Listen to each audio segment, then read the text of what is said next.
ఈ రోజులలో మనం ఎలా బ్రతుకుతున్నాము అనేటువంటి ఒక ప్రశ్న మనలో మనం వేసుకుంటే నిజముగా అదొక ప్రశ్నార్థకమైన బ్రతికే.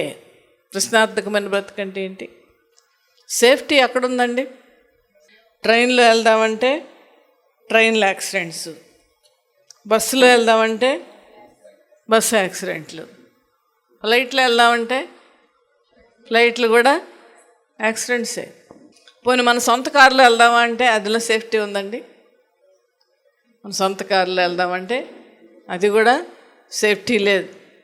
ఎందుకంటే ఎన్ని రోడ్ యాక్సిడెంట్స్ జరుగుతున్నాయో మనం చూస్తూ ఉన్నాం న్యూస్లో. పని ఇంట్లో ఉందామంటే ఇంట్లో ఉందండి సురక్షితం? ఇంట్లో ఉందా? ఇంట్లో మెట్ల మీద జారి పడిపోయి చచ్చిపోయిన వాళ్ళు ఎంతమంది ఉన్నారు? ఫ్యాన్ నెత్తి మీద పడి తల చితికిపోయి చచ్చిపోయిన వాళ్ళు ఎంతమంది ఉన్నారు? ఎక్కడ కూడా ఏం లేదండి, భద్రత అనేటువంటిది మన జీవితాలకి లేదు. అయితే దేవుని నమ్ముకున్నటువంటి బిడ్డలుగా ఆ భద్రత మనకు ఎలా ఉన్నది? దేవునిని విశ్వసిస్తున్నటువంటి వారిగా దేవాది దేవుడు మనల్ని ఎలా కాపాడుతున్నాడు అనేటువంటి విషయం మనం చాలా క్షుణ్ణముగా పరిశీలించి దేవుని నామానికి మహిమ తీసుకుని వచ్చే విధముగా మన జీవితాలు ఉండాలి. మన జీవితాలు ఎలాగంటే ఏదో ఆ రోజు వచ్చిన బాధ గురించో, ఆ రోజు వచ్చినటువంటి ఒక దుర్వార్త గురించో, లేదంటే ఇంకోటి దాన్ని పట్టుకొని మనం దానిలోనే ఉండిపోతాం. కానీ దేవుడు ఏ విధముగా మనల్ని కాపాడుతున్నాడు, ఏ విధముగా సంరక్షిస్తున్నాడు, ఏ విధముగా అనేకమైన ఆపదల నుండి మనం తప్పిస్తున్నాడు అనేటువంటి విషయము మనము మర్చిపోయి ఆయన నామానికి చెందవలసినటువంటి స్తుతులను, ఆయన చెందవలసినటువంటి మహిమను ఆయన చెందించకుండా మనకున్నటువంటి ఆ సమస్యలు వాటిల్లోనే మనం సుడిగుండాల్లాగానే ఉంటాయి. సమస్యల గురించి మనం ఎప్పుడు కూడా చూడండి దేవుని బిడ్డలారా, దేవుని నామములో ఉన్న శక్తి వైపు మనం చూడాలి కానీ మనకున్నటువంటి సమస్యల వైపు మనం చూడకూడదు. దేవుడు వాగ్దానం చేశాడు కదా, ఏమని వాగ్దానం చేశాడు? నీవు నా తోడు ఉన్నావయ్యా. దేవుడు నాకు తోడున్నాడు అన్నటువంటి ఆ నమ్మినవాడు స్తోత్రం చెప్పండి. హల్లెలూయా, హల్లెలూయా. దేవుడే గనక మనకెవ్వరికి కూడా తోడు లేకపోతే మనం ఒక్క క్షణం కాదు కదా, క్షణంలో 100వ వంతు కూడా మనము సురక్షితముగా ఉండలేము. అపవాది ఏదో ఒక విధముగా మనలను బాధ పెట్టాలనో, మనకి ఇబ్బంది కలుగ చేయాలనో, మన శరీరంలో ఒక దెబ్బ తీసుకుని రావాలనో, కుటుంబంలో ఒక సమస్య తీసుకుని రావాలనో ఇదే ప్రయత్నం చేస్తుంటుంది.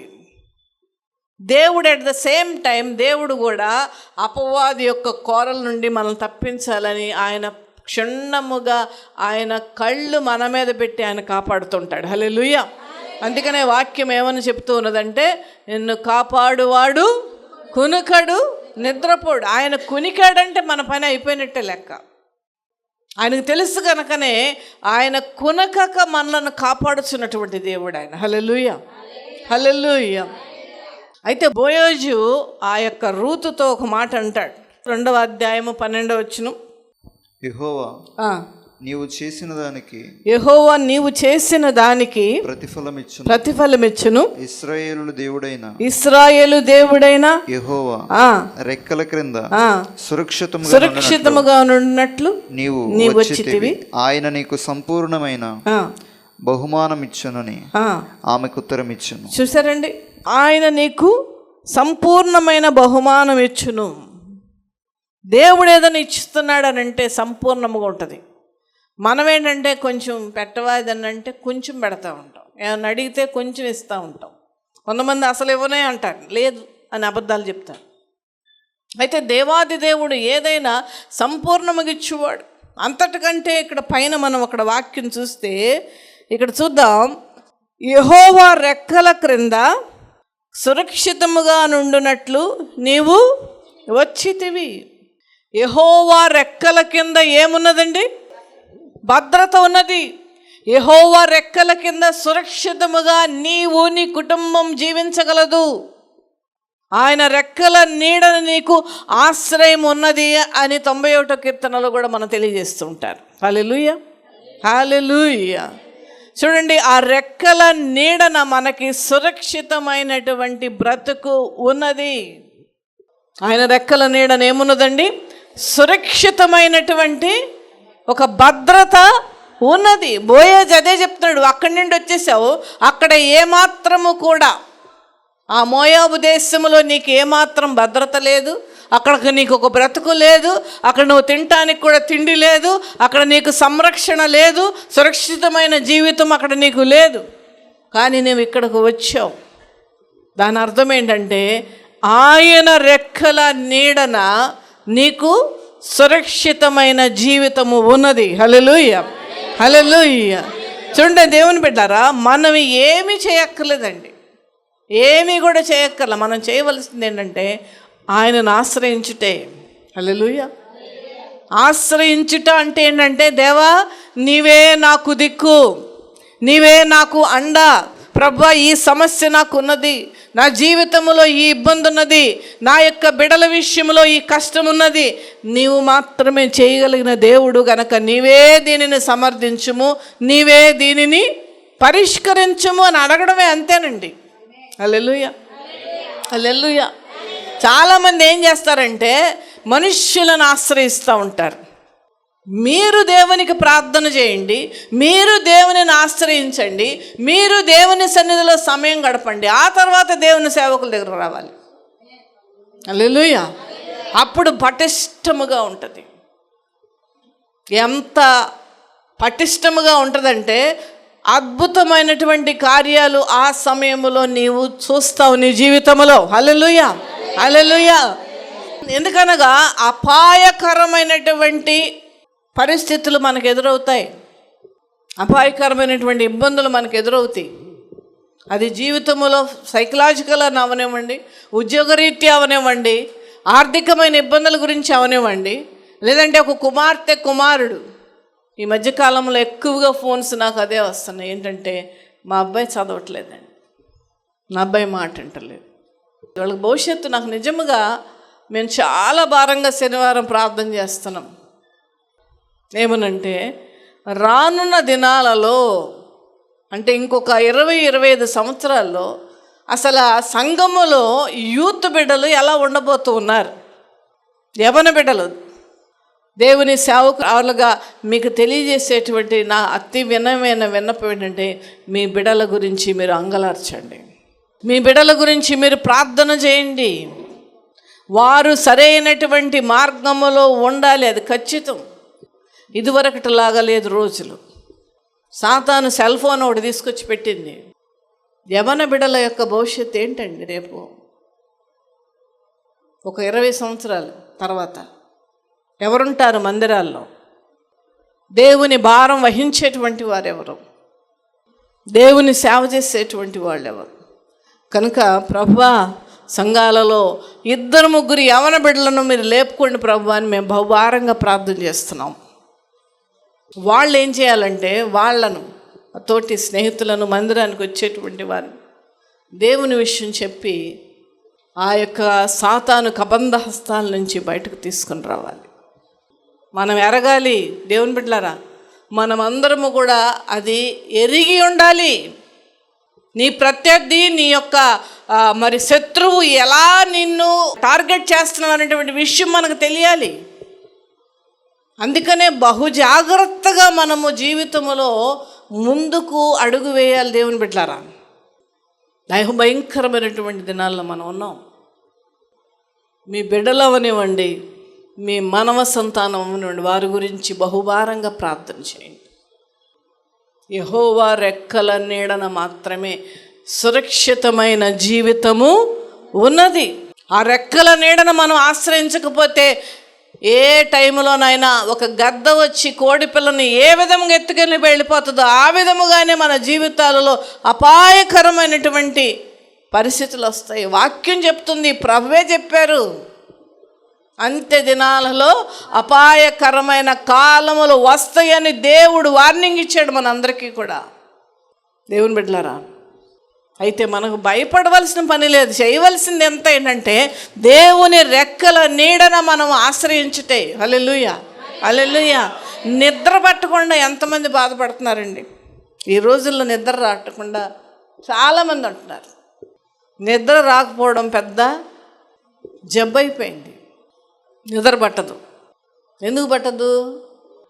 ఆ యొక్క బాధ, ఆ పరిస్థితులను మన నెత్తి మీద వేసుకుంటాం, దానినే తిప్పుతూ ఉంటాం. శరీరము అలిసిపోతుంది, శరీరం రెస్ట్ తీసుకుంటుంది, కానీ మైండ్ రెస్ట్ తీసుకోదండి. ఇది తెలుసా? ఆ అనుభవంలోకి వెళ్ళారా మీరు ఎప్పుడన్నా?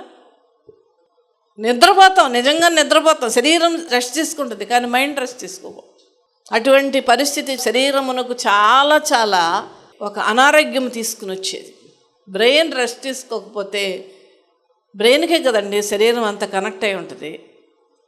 బ్రెయిన్ రెస్ట్ తీసుకోకపోతే ఏమవుద్దంటే శరీరంలో ఉన్నటువంటి ప్రతిదీ కూడా పాడవడం ప్రారంభిస్తుంది.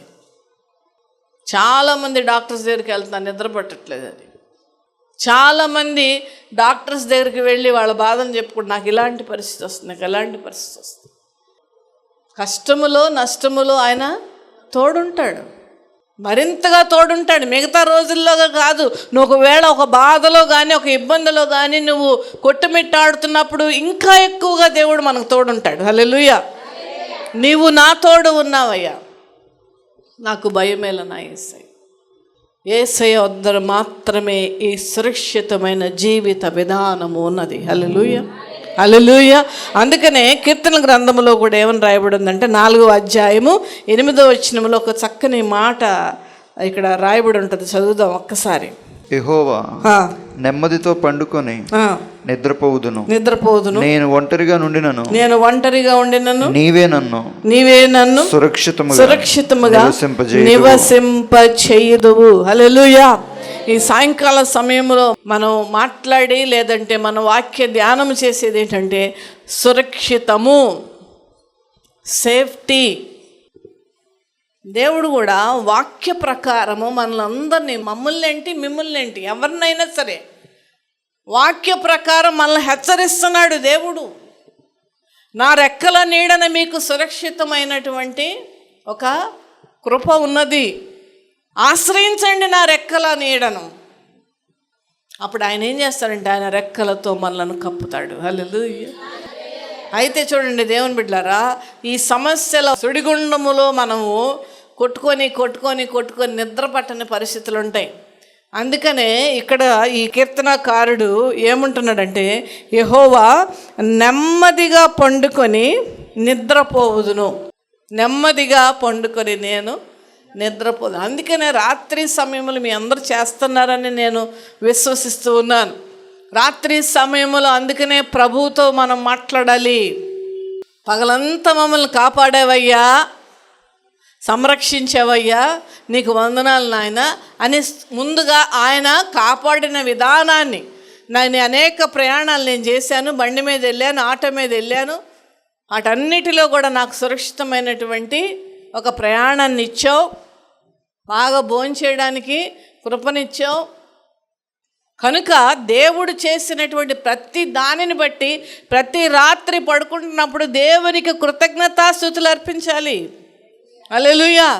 అంతేగాని ప్రభువా ఆ 1000 రూపాయలు అడిగాను, ఈరోజు నాకు ఇవ్వాల, రేపన్న ఇచ్చేటట్టు చేయను ఆయన అలాంటి ప్రార్థనలు చేయకూడదు. అది కాదు మనం చేయాల్సింది. ఈరోజు నన్ను కాపాడావు, ఈరోజు నన్ను సంరక్షించావు, నేను చాలా బాగా భోంచేసి అరాయించుకునేటువంటి కృప ఇచ్చావయ్యా, నీకు వందనాలు. ఈ రాత్రి నేను పడుకుంటున్నాను నాయన, నీ రెక్కల నీడ నన్ను సురక్షితంగా ఉంచయ్యా. హల్లెలూయా. దొంగల భయం రానివద్దయ్యా నా ఇంటికి, చీకటి శక్తుల ప్రభావం నా ఇంట్లోనికి రానివద్దయ్యా అని ప్రార్థన చేసి దేవునికి అప్పగించి పడుకోవాలి. అప్పుడు నువ్వు నెమ్మదిగా పండుకోగలుగుతావు. హల్లెలూయా, హల్లెలూయా. ఈ యొక్క అనుభవంలోనికి వెళ్ళాడు కనుకనే కీర్తనకారుడు ఏమంటాడంటే యెహోవా నెమ్మదిగా పండుకొని నిద్రపోవుదును, నేను ఒంటరిగా ఉండినను నీవే నన్ను సురక్షితముగా నివసింపచేయువాడవు. కొంతమంది ఇంటి పక్కన ఉంటారు, కొంతమంది ఒంటరిగా పడుకునే వాళ్ళు ఉంటారు, కొంతమంది భర్తలు ఉంటారు, కొంతమందికి బిడ్డలు ఉంటారు, కొంతమంది కూతుర్లు ఉంటారు, కొంతమంది కోడళ్ళు ఉంటారు. అయినప్పటికీ కూడా ఒంటరివే మనం. ఎందుకంటే వాళ్ళు ఏమీ చేయలేరు కదా. ఏం చేస్తారండి? ఏం చేయలేరు. దేవుని యొక్క కాపుదల లేకపోతే 100 మంది ఉన్నా సరే మనకు భద్రత లేదు, సురక్షితమైనటువంటి పరిస్థితులు లేదు. అయితే దేవుడు ఓపెన్ ఇన్విటేషన్ ఇస్తున్నాడండి. ఏమనంటే, నా రెక్కల నీడని నీకు ఆశ్రయము కలదు అంటున్నాడు. హల్లెలూయా, హల్లెలూయా. ఈ మాటను మనం సరిగ్గా అర్థం చేసుకోలేము. ఏ ఉద్దేశముతో దేవుడు ఈ మాటను పలుకుతున్నాడు ఈ యొక్క క్రైస్తవ సమాజమునకు అని మనం అర్థం చేసుకోలేము.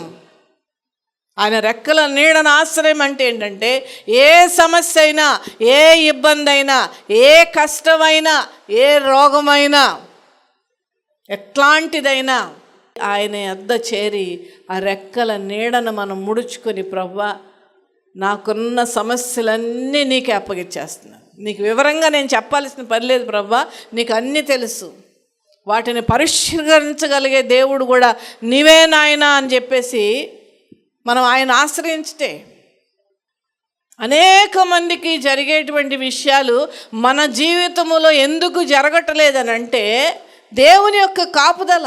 హల్లెలూయా, హల్లెలూయా. అందుకనే వాక్యములో కూడా ఏమన్నదంటే, నీ పక్కన 10,000 మంది కూలిపోయిన అపాయము నీ వద్దకు రాదు. హల్లెలూయా, హల్లెలూయా. దేవుని బిడ్డలారా, దేవుడు ఎప్పుడు కూడా మనలను సంరక్షించి కాపాడడానికే దేవుడు కోరుకుంటాడు. నీవే నాకు అండ ప్రభువా అని మనము ఆశ్రయిస్తే ఆ యొక్క అపవాది చేసినటువంటి పరిస్థితులన్నిటిని కూడా దేవుడు మేలుగా మారుస్తాడు. అపవాది ఏం తెలుస్తుందండి? ఎవరి కీడు తెలుస్తుంది? మన కీడే తెలుస్తుంది. ఏ కీడు ఈ కుటుంబాల్లో తీసుకురావాలి, ఏ కీడు వ్యక్తిగతంగా వీళ్ళ యొక్క జీవితాల్లో తీసుకురావాలి, ఏ కీడు కొడుకు ద్వారా తీసుకురావాలి, ఏ కీడు కూతురు ద్వారా తీసుకురావాలి, ఇంకా రకరకాలండి. అలా తలచినప్పుడు ఏం చేస్తాడంటే దేవుడు వాటన్నిటినీ మార్చేస్తాడు. హల్లెలూయా, హల్లెలూయా. ఆ చెయ్యి వేయడానికి ప్రయత్నం చేస్తుంటే ఆ చెయ్యిని దేవుడు తీసేస్తూ ఉంటాడు. హల్లెలూయా, హల్లెలూయా. కనుకనే ఇక్కడ కూడా మనం ఇంకొక వాక్యాన్ని చదువుకుందాం. సామెతల గ్రంథం 1వ అధ్యాయం 33వ వచనం కూడా చదువుదామండి. నా ఉపదేశమును అంగీకరించువాడు సురక్షితముగా నివసించును, వాడు కీడు వచ్చినను ఉండను. కీడు వచ్చినను, మన జీవితంలో చాలాసార్లు కీడు వస్తుంది, లేదంటే ఒక రోగం వస్తుంది. ఈ వచ్చినప్పుడు చూడండి, ఇక్కడ నా ఉపదేశం అంగీకరించడం సురక్షితంగా నివసించడం, వాడు కీడు వచ్చుచున్న భయము లేక. కీడు వచ్చినప్పుడు నిజంగా భయం లేకుండా ఉన్నామా మనం? అది ఒరిజినల్ ఆత్మీయ స్థితి. అసలైనటువంటి ఒరిజినల్ ఆత్మీయ స్థితి, ఒరిజినల్ దేవుని బిడ్డల యొక్క స్థితి ఏంటంటే, కీడు వచ్చినా, బాధ వచ్చినా, రోగం వచ్చినా భయం లేకుండా ఉండడమే. హల్లెలూయా, హల్లెలూయా. ఎందుకు వచ్చింది? ఓకే, నో ప్రాబ్లం, కానీ తీసేసే దేవుడు ఉన్నాడుగా. హల్లెలూయా. సమస్య వచ్చింది, దాన్ని పరిష్కరించే దేవుడు ఉన్నాడుగా. హల్లెలూయా. కొంతమందికి ఏదన్నా ఉంటే ఎంతసేపు దాని మీదే. కొన్నిసార్లు వాళ్ళు అనేటువంటి మాటలు నేను అనుకుంటాను, దేవా నీకు వందనాలని చెల్లిస్తామనంటే ఎంత బాగుండు. ఏదో సమస్య గురించి దాని వైపే చూడడం, దాని గురించే మాట్లాడడం. పాస్టర్ గారి దగ్గరికి వచ్చి చెవులు అదే బోదడం, అదండి ఇదండి అదండి. అందుకనే దేవుడు కూడా చాలాసార్లు బాధపడుతూ ఉంటాడు. అరే నేను ఇన్ని ఆశీర్వాదాలు ఇచ్చాను, వీళ్ళ గురించి ప్రాణం ఇచ్చాను, వీళ్ళ గురించి నేను రక్తాన్ని కార్చాను, వాళ్ళు చచ్చిపోయేంత వరకు కూడా నేను కాపాడుతాను, ఆశీర్వాదాలు ఇస్తాను, దీవెనలు ఇస్తానని ఇన్ని వాగ్దానాలు చేస్తే మనకే సమస్య వస్తే ఆడి దగ్గరికి వెళ్తాం. అప్పుడే మరింతగా ముదురుతుంది ఈ సమస్య. నేను చెప్తున్నాను, I'm telling you with heavy burden, I'm telling you. భయంకరమైనటువంటి హృదయ వేదంతో నేను చెప్తున్నాను. అలాంటి వాళ్ళకి ఇంకా పరిస్థితులు ఏమవుతాయి? దిగజారిపోతాయి. ఎందుకంటే నీ చేతుల ద్వారా, నీ ప్రవర్తన ద్వారా, నీ మాటల ద్వారా నువ్వు దేవుని ఆశీర్వాదాలను కాలదనుకుంటున్నావు. ఒరిజినల్ దేవుని యొక్క ఆత్మీయ స్థితిలో ఉన్నటువంటి వారు, దేవుని బిడలుగా బ్రతికేటువంటి వారు, నేను ఒక మాట అడుగుతున్నాను, దేవుడిచ్చినటువంటి వాగ్దానాలు కొన్ని వేలు ఉన్నాయి. డైరెక్ట్గా 8,500 ఉన్నాయి, ఇండైరెక్ట్గా అన్ని ఆశీర్వాదాలే. ఇవన్నీ దేవుడు చేయడండి, మనకి చేస్తాడా చేయడా? వాగ్దానం చేసిన వాడు నమ్మదగిన వాడు. నీ ఇష్టం, నీ ఓపిక, నువ్వెన్ని అడిగితే అన్ని వాగ్దానాలు మన జీవితంలో నెరవేరుస్తాడు దేవుడు. హల్లెలూయా. అందుకే నన్ను ఆశ్రయించండి అంటున్నాడు దేవుడు. నా రెక్కల నీడను ఆశ్రయించండి, ఆ రెక్కలలో నీవు సురక్షితముగా నీవు, నీ భార్య, నీ భర్త, నీ బిడలు బ్రతుకుచారంటున్నాడు దేవుడు. హల్లెలూయా, హల్లెలూయా. కనుకనే ఇక్కడ చూడండి, వాడు కీడు వచ్చుచున్నా, కీడు వస్తుంది, నీకు తెలుస్తుంది, నీ మీదకే కీడు వస్తుంది, నీ బిడ్డ మీదకే కీడు వస్తుంది, నీ మనవరాల దగ్గరికే కీడు వస్తుంది. కీడు వచ్చినా అర్థం చేసుకోండి వాక్యాన్ని. వాడంటే మగోడు కాదండి, ఎవరైనా సరే, ఆడైనా మగైనా, వారేంటండి భయము లేకుండా నెమ్మదిగా ఉంటాడు. హల్లెలూయా. ఎప్పుడు వస్తుంది మన హృదయాల్లో నెమ్మది? దేవుని ఎడలో ఉన్నటువంటి నమ్మకం. ఎప్పుడు సన్నగిలుతుందంటే ఆ ఆత్మీయ స్థితి, మన కాన్ఫిడెన్స్ లేకపోతే దేవుని మీద. ఎందుకు మనం ఇతరులను ఆశ్రయించాలి మన దేవుడు ఉంటే? చూడండి దేవుని బిడ్డలారా, మళ్ళా నేను చెప్తున్నాను, నిజమైనటువంటి భక్తుడు, నిజమైన నా తండ్రి అని అనుకునేటువంటి వాడు కష్టం వచ్చినా, రోగం వచ్చినా, ఇబ్బంది వచ్చినా భయము లేకుండా సురక్షితంగా ఉంటాడు. హల్లెలూయా, హల్లెలూయా, హల్లెలూయా. కొన్ని లక్షల అప్పులు ఉన్నటువంటి వారు కూడా మెల్లమెల్లగా తీర్చుకున్నటువంటి వారు ఉన్నారు దేవుని మీద ఆధారపడి. హల్లెలూయా, హల్లెలూయా. బతకడు అని చెప్పినటువంటి వారు కూడా దేవుని యందు నమ్మిక ఉంచి, దేవునిని ఆశ్రయించి, ప్రార్థన చేసి బ్రతికించుకున్నటువంటి వారు ఉన్నారు. హల్లెలూయా, హల్లెలూయా. ఎలా అయినా చేయగలడు దేవుడు. కిడ్నీలు కూడా రీప్లేస్ చేస్తాడండి దేవుడు. హల్లెలూయా, హల్లెలూయా. ఎలాంటిదైనా ఆయనకి మాత్రం సమస్య కాదది.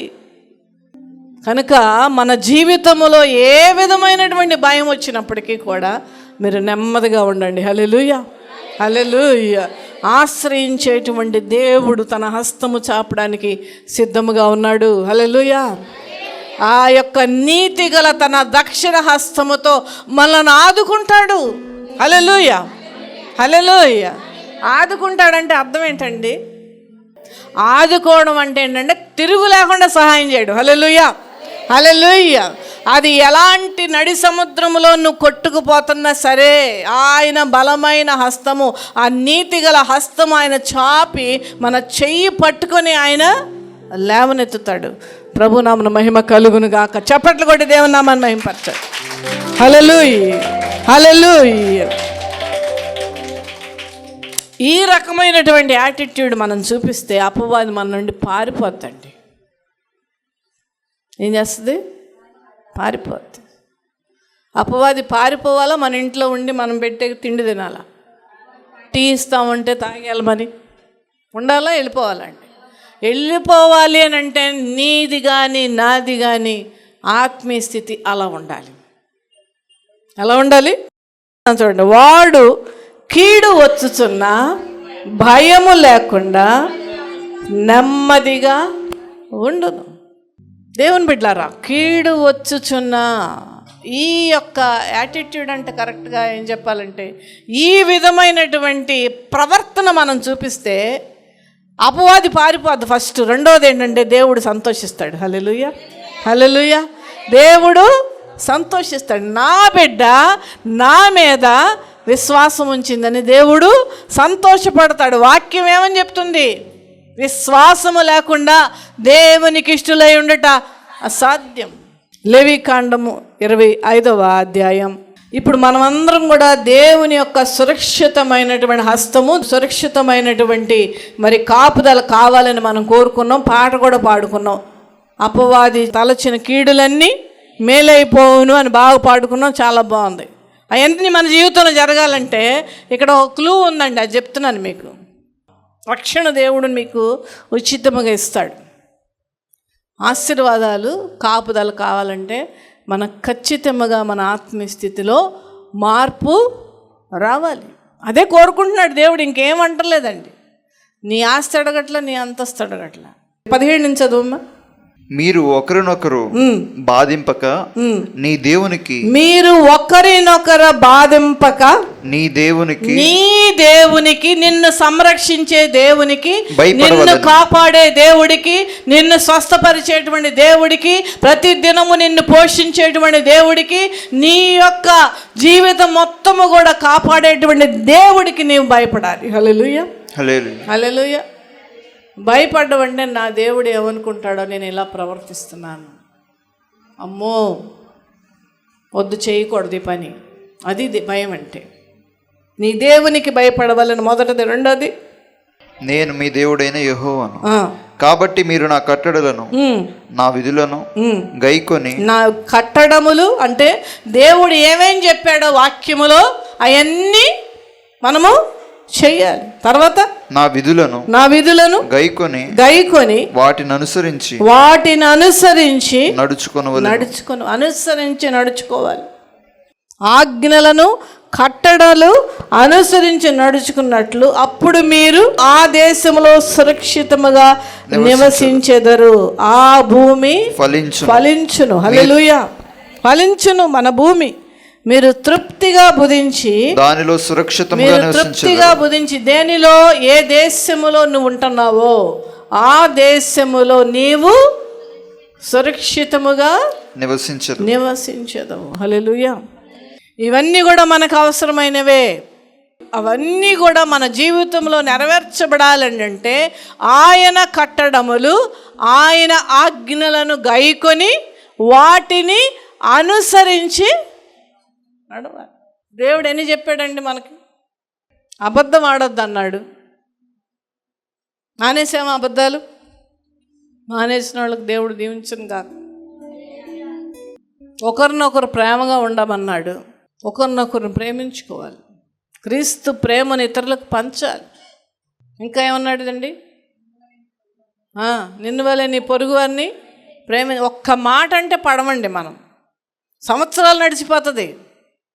తప్పు ఇవన్నీ మనం చేయకూడదు. ఆయన ఆజ్ఞలను, ఆయన కట్టడములను మనము అనుసరించి నడుచుకోవాలి. దేవుడు అదే న్యాయవంతుడండి. ఆయన న్యాయం ప్రకారం ఇస్తాడు ఆశీర్వాదాలు కూడా.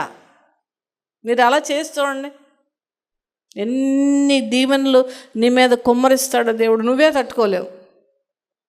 నువ్వు సురక్షితంగా జీవిస్తావు. ఈ లోకమంతా సురక్షితమైనది కాదు. మనం చేసే ప్రయాణం సురక్షితమైనది కాదు.